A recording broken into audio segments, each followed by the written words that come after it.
Salve galera, chegamos com mais uma questão aqui do simulado 2026 da FUVEST e ela traz para a gente uma questão sobre difração, uma análise sobre uma equação. A gente vai ver, vai estudar bem devagarzinho, bem entender o que ele está pedindo aqui nessa questão, que ela pode ser bastante confusa para alguns alunos, mas eu espero que você entenda. Então, bora com a gente. Ó.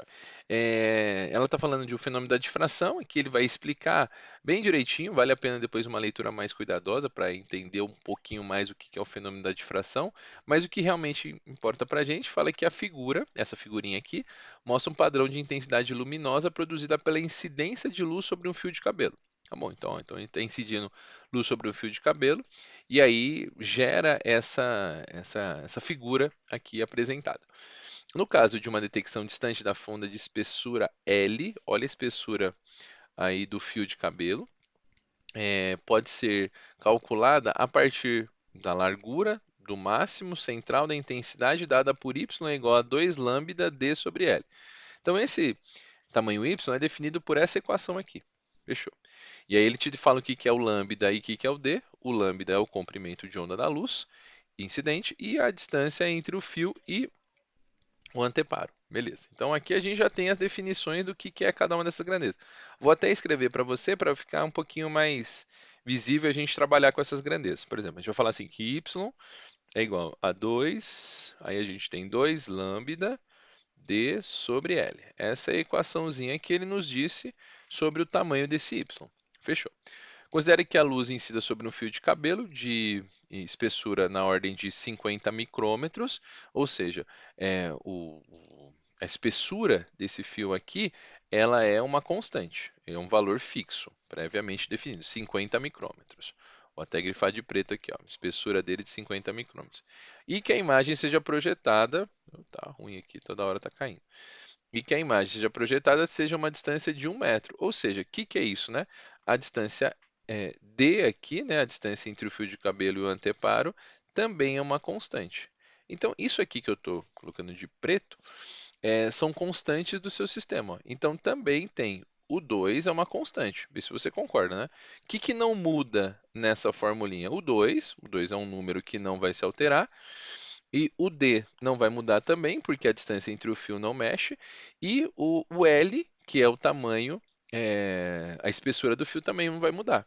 E aí a gente pode já de cara estabelecer o seguinte, que o comprimento de onda aqui, ele é diretamente proporcional ao y.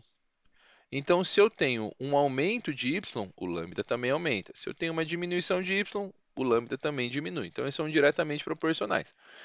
Beleza. Quando eu faço isso, o que a gente aqui precisa entender? A pergunta dele é, entre os comprimentos de onda, aqui então vou associar esse comprimento de onda, qual deles permitiria uma melhor precisão? E essa frase, melhor precisão, o que associa a gente, né? Se a gente fala assim, qual que é mais preciso? O que tem melhor precisão é o que tem menor erro, né? Quanto mais preciso for um corpo, menor é o seu erro. E aí ele está perguntando isso, né? O que apresenta uma melhor precisão na medida da espessura do fio, realizado com auxílio de uma régua de precisão de 1 milímetro. Então, se a gente falar assim, se eu não sabia o que era, não tinha essa ideia, ele falava, a melhor precisão é definida como a razão entre o erro, a medida e o valor da própria medida. Então, se a gente está falando o seguinte, ó, que essa, vou chamar de PR, tá? Precisão relativa, é o erro aqui sobre o o tamanho, né? Que no caso aqui é o y, né? É o y dele. É o valor de y que a gente tem aqui. Então eu vou ter sempre uma medida aqui do y, e aí vai ter um erro, que é um erro muitas vezes associado à régua. Vão ter vários, acontece esses vários tipos de erro. Mas o principal é o erro associado a próprio, o erro da régua, né? Então, por exemplo, tem uma régua de 1 milímetro, né? Ela vai ter o seu erro ali próprio dela. Tá? Então, o que a gente tem? Eu não consigo definir assim, olhei, não existe uma medida exatamente precisa. Sempre vai ter um ligeiro erro, e aí esse erro está associado a essa precisão relativa. Então, se a gente observa isso, se a gente tem um erro baixo, a gente tem uma precisão relativa baixa. Só que essa precisão relativa baixa indica que é o que tem melhor precisão. Então eu preciso definir para você o que tem melhor precisão é o que tem menor erro. Só que ele não te deu isso, né? O que que ele te deu? Ele te deu o valor do erro. O erro aqui dele é de 1 milímetro. E aí, dentre esses, a gente pode relacionar a precisão relativa ao meu y. Então, maior for o meu y, menor é a minha precisão relativa. Uma vez que ele me deu o erro, né? Ele me deu a régua, ela tem uma precisão de 1 milímetro. Então, ela tem uma possibilidade aqui de o erro da régua estar associado a isso.